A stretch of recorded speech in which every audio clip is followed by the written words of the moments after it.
The Olympic Raindrop by Lucia Williams.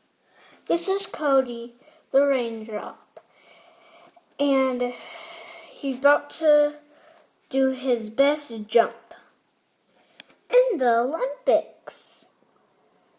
He walks on the diving board and he counts to 1, 2, 3.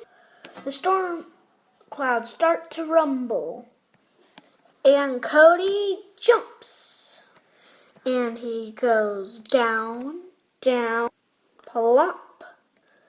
The sun starts to heat up. He starts to evaporate. He goes back into the clouds, where he sees the medal stand. He wonders what he'll get.